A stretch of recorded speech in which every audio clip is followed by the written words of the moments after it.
The domain name was bought a couple of years before we even started the business. I was watching a cricket match and I saw the Bangladeshi cricket players do this Naagin dance. And I was just thinking to myself, like, this is such a unique Southeast Asian and Indian phenomenon, the Naagin dance, and how everyone busts out into it. And it's a show, and the words just came out of my mouth. Naagin Sauce. Why is there no sort of Naagin Sauce? And I bought the domain name. Hello everyone and welcome to the Indian Startup Show. So today I'm joined by Mikhel Rajani, the co-founder of Naagin Sauce, India's first and favourite hot sauce brand. 5 years ago, Mikhel and his co-founders spotted a gap in the market, and now Naagin Sauce is a household name, partnering with KFC India and taking Indian Ghost Chillies global. So in this episode, we talk about how they built the brand from scratch, the spicy challenges they faced along the way. He talks about his insights from 15 years in the food business, including branding, hiring and raising funding. Plus, he shares advice for founders like handling rejection and why India is not for beginners, and why he prefers loyalty over certificates when hiring. It's a fun and fiery and inspiring conversation. So let's dive in.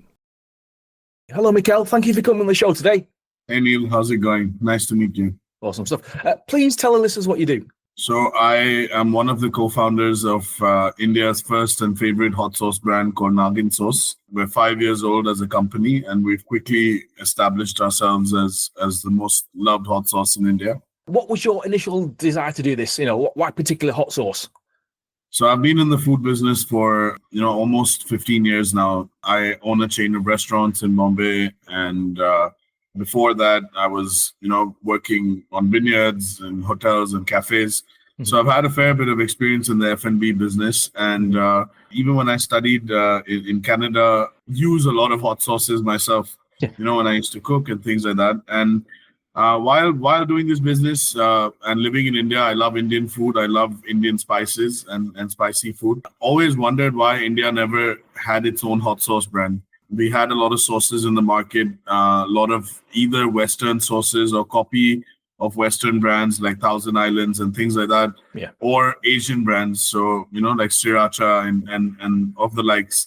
Mm-hmm. But nobody actually championed Indian chilies, popularized them and sort of bottled traditional classic Indian flavors. When my co-founders met me, they actually met me to talk about some ideas to do content around food and spices and hot sauces. Mm. And there's a show in the US called Hot Ones. Yeah, I know that one. Yeah, on YouTube. So people basically have this spicy sauce, and I interviewed, when they sort of brought that up, I told them about my idea of actually launching sort of India's first hot sauce.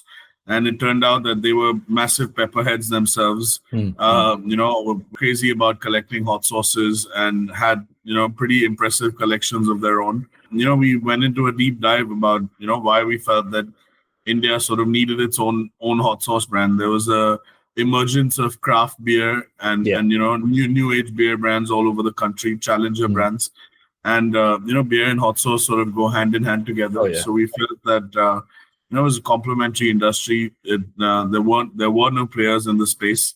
Nobody doing that. So we felt it was a good opportunity to sort of get in. You said you've been doing this 5 years. Can you share some stats then, in terms of like units sold or countries you're selling to now? Yeah, sure. We're available in over 1,000 retail locations now, over 1,000 QSR points of sale as well. Mm-hmm. We're available in 7 odd countries. We're present in mostly all national modern trade stores. Because we're sort of first movers as a hot sauce brand, we're present across all the quick commerce players and e-com players in India as well. And we always, built the company as an omni-channel business rather than a purely online business, because we really felt that the best way to sell our product was for people to taste it. Why do you think you were the first people to do this? Why is no one else seems crazy? I don't know. I mean, there's a lot of localized food. So people already eat a lot of condiments in India. Yeah. So it's not like condiment culture is new. Every meal always has some sort of condiment, either a spice mix, a pickle, a chutney, which is pretty much like a hot sauce, like a traditional version of a hot sauce. So condiment culture was innately familiar to Indians anyway. So I guess it just needed someone to take a shove. and we're a young country, developing country, so we first needed all the basics. So I guess all the large players that came in were still bringing in tried and tested sort of products in the global market, and yeah, it was just good timing, I guess. Good timing, yeah. Let's go back to the start then. Early challenges or spiciest challenges. You know, if you're an entrepreneur or a startup founder, I mean, it's challenges every day. So you got to become very comfortable with being uncomfortable. I feel that's a trait you should have. In the early days, we did a lot of research and we looked at what is the underlying sort of qualities that a product requires to be sold as a consumer packaged good. Yeah. So we decided that we would work on firstly great taste, quality of the product. We decided to never compromise on ingredients. Things like that. Those were the sort of pillars of what our company was going to be built on, like high quality, locally sourced, ingredients with the transparent sort of supply chain, direct from farmers, and sort of bring out and represent the best ingredients of India, for Indians and the rest of the world. So once that was decided, we sort of looked for a lot of which direction do we go? There are hundreds of chilies, thousands of different flavors in India. Yeah. We decided to go with nostalgic flavors that were innately very familiar to a lot of Indians. So I'm from Bombay. There's a very popular local dish here called a vada pav, which is it's like an Indian burger basically, where you have it, and with that they serve this spice mix, which is like garlicky, spicy, and everyone loves that sort of condiment. So that was the inspiration for our first hot sauce, because we were like, that's a flavor that actually everyone loves. Let's bottle that. So once we sort of got that going, we worked very hard with food technologists and manufacturers to sort of get an extended shelf life on the product, because we realized if you had to do retail, you need at least 12 months of shelf life on the product to sort of stand a chance. You need to figure out how to sort of keep your product ambient, whereas you don't need refrigeration and things like that. So we worked with some really good food technologists, chefs, and did a lot of trials and errors. Like a lot of trials, we must have made over 200 hot sauces in the process of coming up with the first two, but not complaining about that. It was a lot of fun. A lot of sweating, a lot of but good times. And once we had that product, we said, let's try it out where we have a natural fit. Like, so there was a beer festival happening. We rented a store there, made a couple of 100 bottles, and sort of went out over there, and we got a fantastic response. We sold out. People were loving the product, and they were loving the name, joking around about it. And it's exactly what we sort of wanted and hoped would sort of happen. And people responded very positively to it. So we decided that, we were onto something. We had something good. Like, people were going to respond positively to it. And that's when we decided to sort of do it in a bigger way. So we, decided what our capital requirements would be, pitched it to a couple of investors. We had a couple of early rejections. And that's it. The third investor that sort of heard our pitch, saw our product, was a big lover of hot sauce himself. And yeah, we signed up. We got our check. We got money in the bank, and 2 months later, we sort of got hit with COVID. So all our plans went out the door. Like, and we sort of built our company as a COVID native company. So you got to just roll with the punches. Everyone was dealing with the same issues at the time. We look at it as an advantage, because a lot of people are spending time in the kitchen at home, looking at ingredients, spending time cooking. So we got to capture a lot of people's mind space during that time, even though we might not have been able to build out the best distribution and things like that. However, our online business did pretty well. And, we got to capture a lot of mind space, with the Indian crowd during COVID. Because you had a 15-year previously doing, F&B stuff. Was this like a big risk for you? Yeah, of course.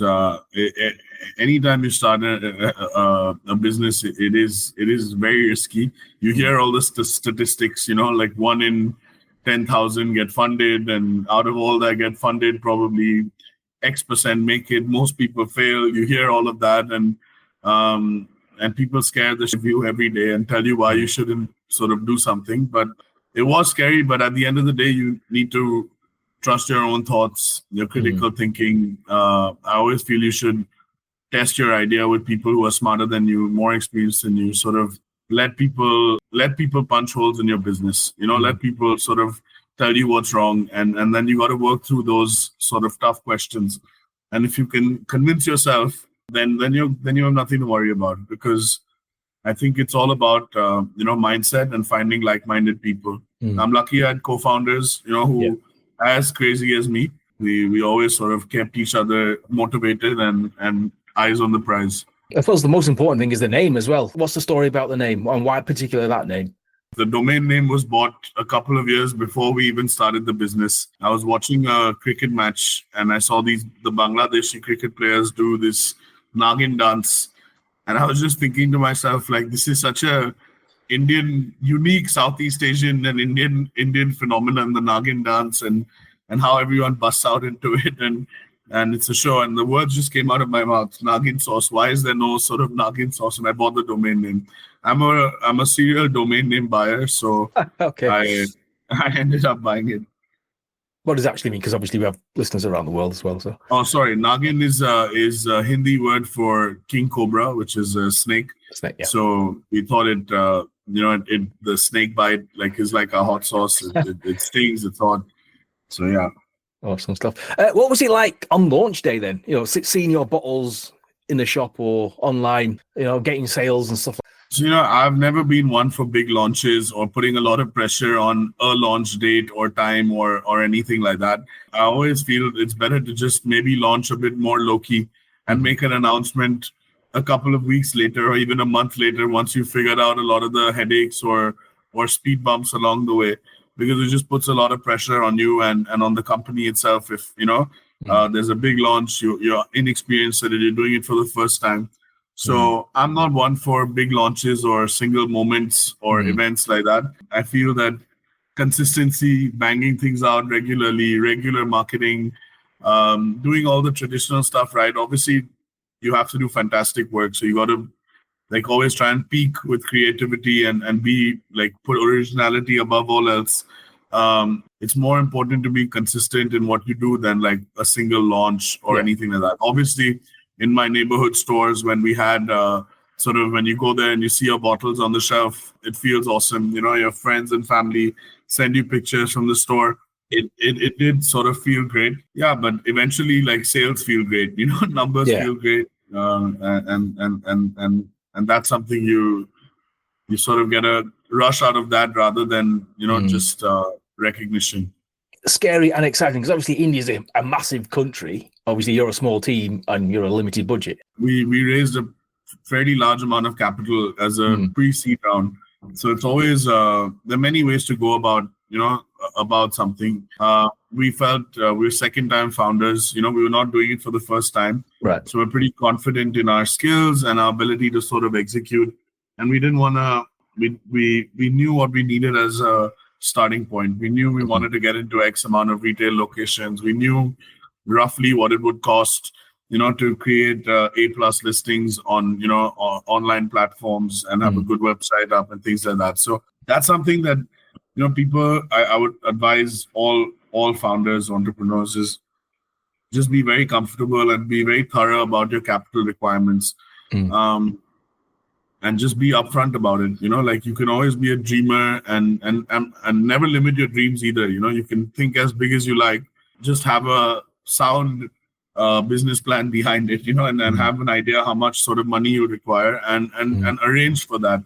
Make sure you have that before you go down a path, before you start doing things or preemptively or assume that money will just come in through revenues and things like that, because it takes time. It takes time to build a brand. It takes time to build a company, and you need to budget for that and plan for that. As boring as it sounds, but I feel that that's something that people should really think about upfront. Talk about branding, then. That's really important. Branding, positioning, differentiation.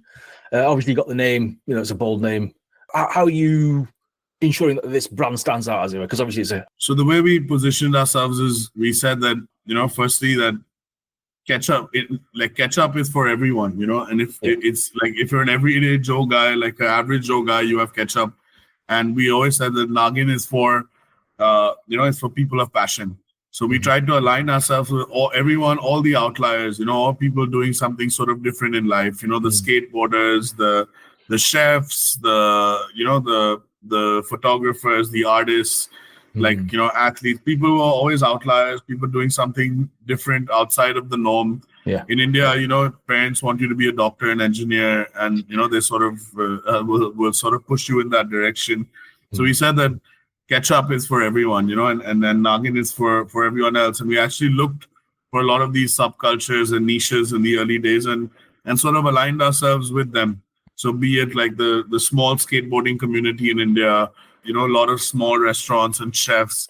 People are really passionate about their food. We collaborated with them, worked with them on their menus and things like that. And honestly, through those niches, we started small, but we built a community through that, and that's sort of what separated us. And ultimately, we did upgrade our food. We are a better for you product. We don't use all the sauces traditionally in the market are made using cornstarch fructose, which is essentially like sugar syrup. We use real ingredients, real chilies, where better quality, and ultimately people. It's how food makes you feel, after you eat it, and that's what brings people back. So, as I said, it's a lot of things. Like you get yourself out there, it's consistency. It's always being there in the store, making sure your products are displayed well every week. Once you get a customer, the customer should be able to, rely on the brand being there for them. Yeah, I think even brand building takes 10 years probably, or more. How hot are these chilies then? Because obviously you got the Mexican Ghost Chillies. I believe that's the hottest, or the Scotch bonnet. Those like ridiculously. So they're not they're not Mexican. The ghost peppers are actually Indian. It's the most spicy chili that naturally occurs in the world. So that's the Bhut Jolokia, which is called the ghost pepper. So we make one of our sauces with that one. We tone down the spice level quite a lot, so that it's actually palatable and people can sort of experience the ghost pepper. And people love it. These chilies grow in the northeast of India, so in Assam, Meghalaya, that's where they naturally grow. Now there are spicier chilies that have been sort of hybrid and genetically modified. So you have the Carolina Reaper and sort of other things like funky names I can't even sort of pronounce. But naturally occurring in the world is the ghost pepper, which is native to India. In terms of the marketing, then that must play a big part, and partnerships as well. How's that worked for you? Do you have a strategy around that? We always try to because we've always created original flavors. So there's no Naagin Sriracha or no Chipotle Naagin. It's all flavors that we sort of created originally. That has attracted a lot of brands, restaurants, other categories of food products to us. So the biggest marketing for us has been actually very successful sort of collaborations with restaurants, with other snacking brands. So we launched a chip with a very big chip company in India called 2Yum. So they launched a Naagin flavored chip a couple of months, I think a year ago now. And they were a massive company with massive distribution. And that sort of worked really well in our favor in terms of marketing reach, our name going out. Our brand being available, in tens of thousands of stores across the country. That was a big one.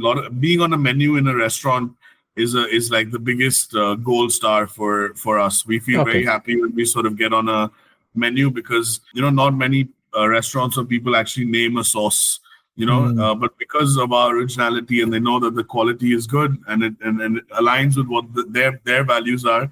They sort of name us on their menus, which is big validation for sort of what we're doing and working with. Most recently, we have just partnered with KFC India.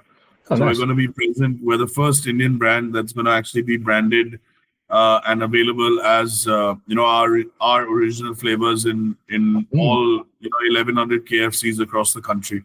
How does that make you feel? That was like a fantastic feeling because KFC was honestly on our whiteboard when we were ideating 5 years ago. It was like we sort of manifested it. We said that we're going to make India's favorite hot sauce.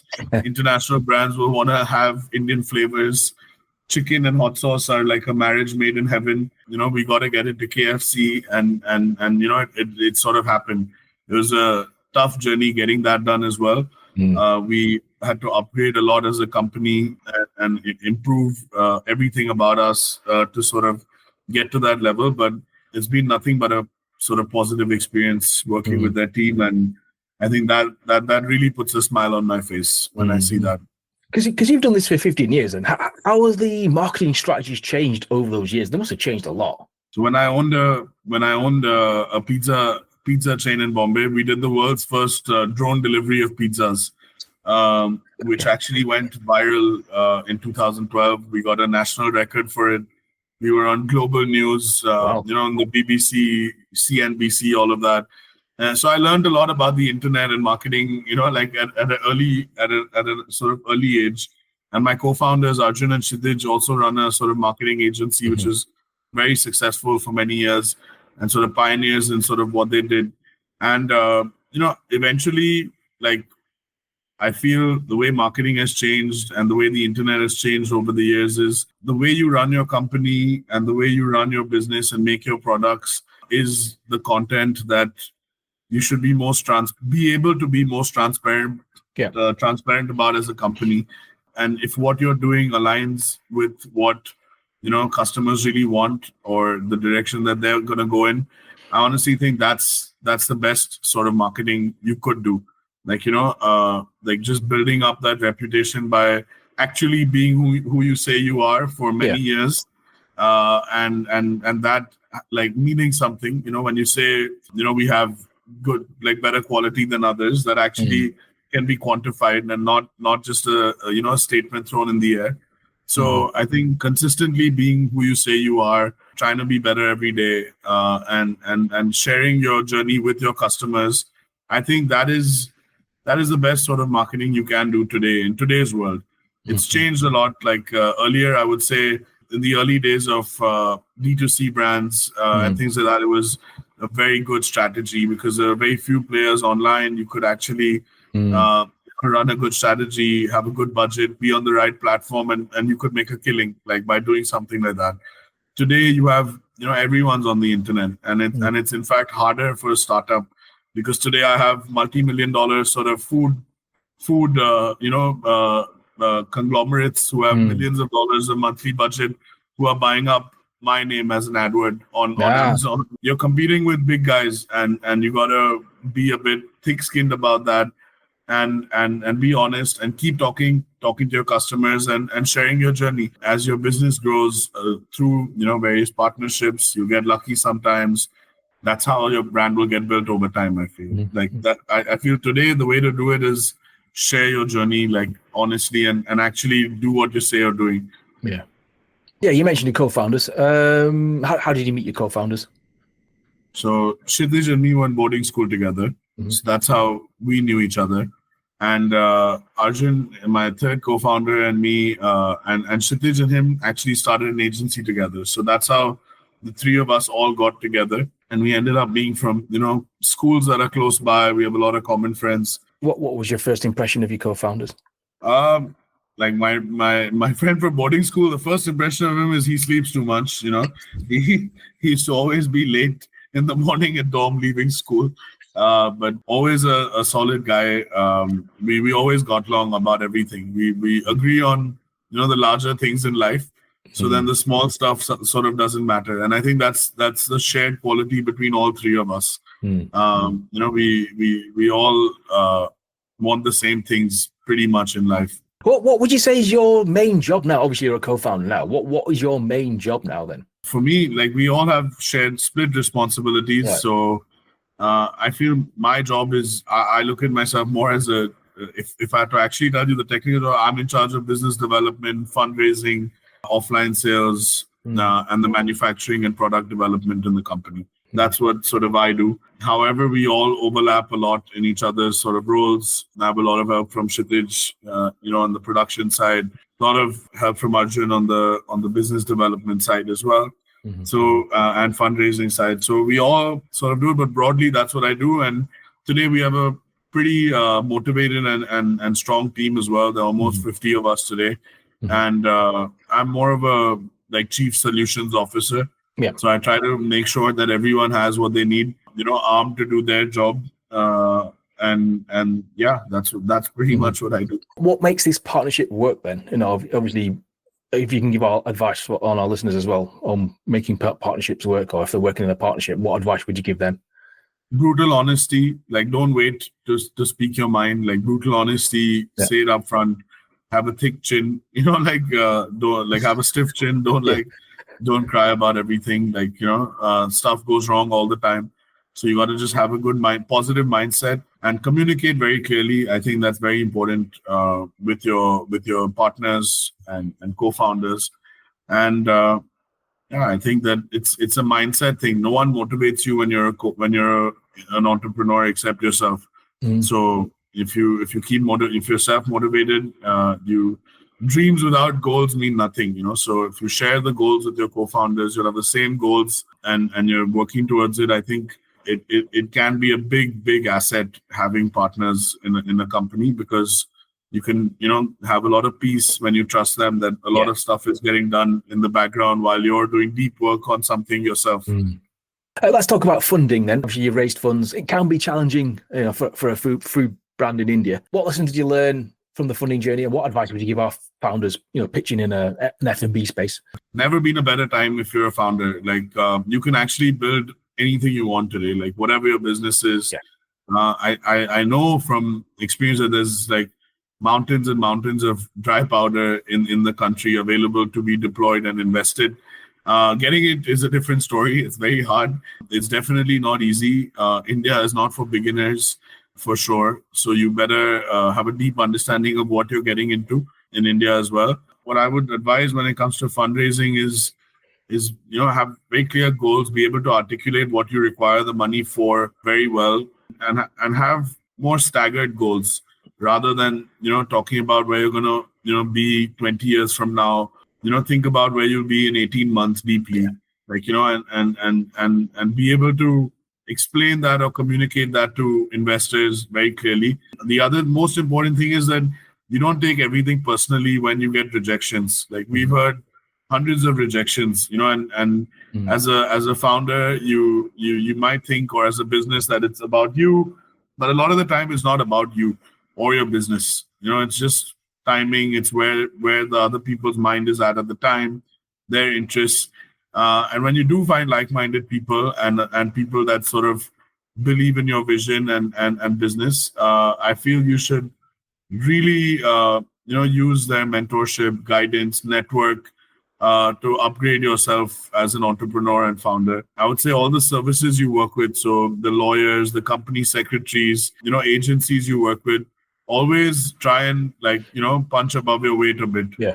Try and work with better people. Like, even though it's like that's where the money should be spent in a way, like on because a lot of soft things that come out of working with people who just do bigger business and have a bigger range of experience. I would say, yeah, learn a lot constantly and just try to work with people who are of the best pedigree and best reputation.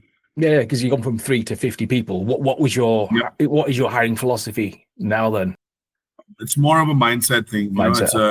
It's just a mindset. Like, I don't really value the certificates, the paper certificates and things like that. I look at loyalty a lot. Like, I see how long people have worked at companies. Someone has worked and jumped around every year or 2 years, and for me that's usually a red flag away. I like loyalty, and I just like the mindset. People who match our mindset. And what's your management style like, and how's it changed over the 15, 16 years? A lot. It's changed a lot. In the beginning, I used to get very involved on a personal level with people, with everyone I was managing, sort of micromanage them, their life, like what's going on, be involved in every single thing. However, over time, I realized that it's building good systems, SOPs, stick to the system. Every time you make a mistake, you should document that, put a process in place. And I feel that every time you do that, that sort of builds your company's IP. because every time you make a mistake, you document it. That's a new SOP. When you collect SOPs, that becomes like your IP, and your IP has value, right, as a company. So I feel that I'm more process driven right now. Like it's not so personal with people when they, either way. Like there's no getting angry at someone or shouting at someone or anything like that. It's more about the work, how to prevent an error like that occurring again. Like quickly taking a decision about if someone is the right person for the job or not, by purely looking at their KRA and KPIs rather than, who he is, what his mood was like, how nice he is, what a nice guy, or anything like that. So I feel that comes second. The base expectation now is to, is he doing his job to the bare level, or he or she doing his job to the bare level first. Has anything surprised you about your entrepreneurial journey so far?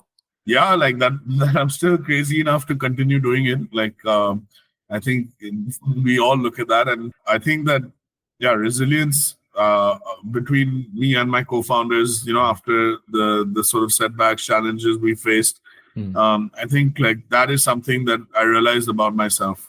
That I now don't ever worry about things like, what will happen if it all fails, what will happen if everything goes to the same. Because I learned I never doubt my intentions. I might not know everything, and I might not know how something is going to pan out, but I'm always 100% certain about my intentions when I approach something.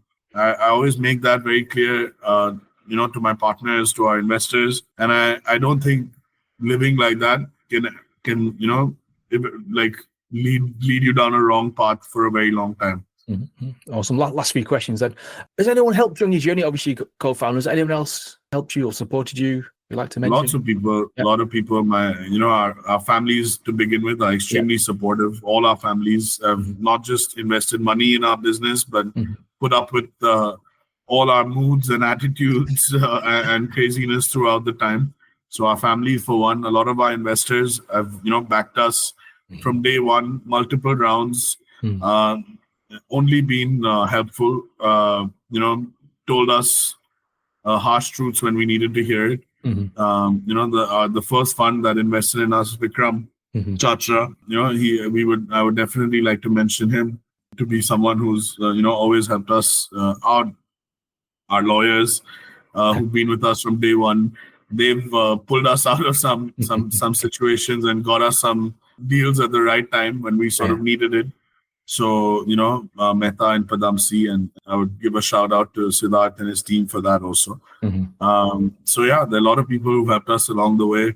You need a village, you need a lot of people to sort of to build a company. Yeah, awesome. Advice for our first-time founders or entrepreneurs? Yeah, just be very passionate about what you're doing. Build fantastic products. Build better products that are there today. Differentiate yourself by quality and what you're actually building, and have a lot of grit and resilience. I feel if you just don't accept defeat, there will be people who align with you. There will be investors who will fund you. There will be someone who's going to sort of support you on your journey, because there's a massive ecosystem in India. There's a lot of entrepreneurs. And just be very resilient. Yeah. Don't accept defeat. I like that one. Mikhel, thank you for coming on the show. For people who want more information on the Naagin Sauce, how can they get more information, or how can they buy this? They can get onto naaginsauce.com to start with, or if they're in the UK, they can find us on Amazon. And naaginsauce.com will probably be your best resource. Mikhel, thank you for coming on the show today. I really, really enjoyed it. Thank you, Neil. Likewise.